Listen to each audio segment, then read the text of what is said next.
चंपारण के रामनगर में नेता प्रतिपक्ष तेजस्वी यादव ने चुनावी सभा को संबोधित करते हुए विपक्ष पर हमला बोला। उन्होंने कहा कि 20 साल से इन लोगों ने नौकरी नहीं दी, रोजगार की व्यवस्था नहीं कराई और न ही किसानों की आय को दोगुना किया। पढ़ाई, दवाई और कमाई के लिए बिहारी भाई बाहर जा रहे हैं।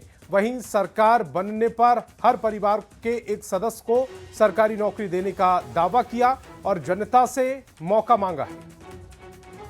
कौन देगा नौकरी? 20 साल में इन लोगों ने नौकरी नहीं दी, रोजगार की व्यवस्था नहीं कराई, किसानों का आय दुगुना नहीं किया, पढ़ाई दवाई कमाई के लिए बिहारी भाई बाहर जा रहा है। बिहार में कोई सुख सुविधा नहीं है, कोई कारखाना नहीं है, कोई उद्योग नहीं है, लोग महंगाई से परेशान हैं। हमारी सरकार बनेगी तो जिस परिवार के पास सरकारी नौकरी नहीं है उस परिवार में एक सरकारी नौकरी तेजस्वी देने का काम करेगा। ये रामनगर के लोगों, मेरे पिता ने ही जो है पुलिस जिला बनाया था। बगहा को पुलिस जिला किसने बनाया? तेजस्वी को एक मौका मिलेगा तो इसको प्रशासनिक जिला भी हम बनाने का काम करेंगे। और संतोष सैनी के नामांकन वापस लेने बिहार में सियासत शुरू हो गई है। जेडीयू के मुख्य प्रवक्ता नीरज कुमार ने वीआईपी के बहाने तेजस्वी पर तंज कसा और कहा कि वीआईपी पार्टी ने राजनीतिक आत्मसमर्पण कर दिया। उन्होंने कहा कि अति पिछड़ा के साथ राजनीतिक अनाचार हो, यह तेजस्वी यादव की राजनीति का सामंत की एक प्रक्रिया है। वीआईपी पार्टी ने राजनीतिक आत्मसमर्पण कर दिया है।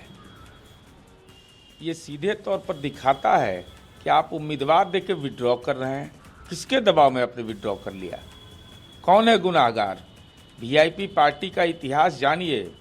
दरभंगा में ही 2019 के लोकसभा चुनाव में संभवतः वीआईपी पार्टी के उम्मीदवार के सहयोगी ने राष्ट्रीय जनता दल को जमीन लिख दिया था, कार्यालय के लिए जमीन लिख दिया था, जिसका कागजात तेजस्वी यादव ने खुद अपने हाथ लिया। तो सीट विड्रॉ करा देना कौन बड़ी बात है? अति पिछड़ा को दंड बैठक करा देगा। अति पिछड़ा के साथ राजनीतिक अनाचार हो, ये तो तेजस्वी यादव की राजनीतिक सामंत की एक प्रक्रिया है। और मुकेश सैनी के भाई संतोष सैनी के आरजेडी के प्रत्याशी को समर्थन देने के बाद मंत्री हरि सैनी ने हमला बोला। उन्होंने इसे सैनी समाज का अपमान बताया।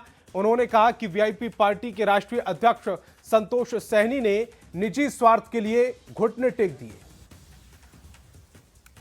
मुकेश सहनी के भाई संतोष सहनी वहां वीआईपी के सिंबल पर चुनाव लड़ रहे थे, लेकिन आज वो जिस प्रकार से आरजेडी के उम्मीदवार के सामने अपने भाई को, मतलब राष्ट्रीय अध्यक्ष वीआईपी को सिलेंडर करवा दिए हैं, उनके समर्थन में, आरजेडी के उम्मीदवार के समर्थन में जिस तरह से वो सिलेंडर करवाए हैं, ये निश्चित रूप से ये अपना व्यक्तिगत स्वार्थ के कारण ये इतना बड़ा कदम लिए। ये शायद ही ऐसा हुआ होगा कि किसी भी पार्टी के राष्ट्रीय अध्यक्ष चुनाव लड़ रहे हो और 2 दिन 4 दिन पहले इस तरह से वो सिलेंडर हो जाए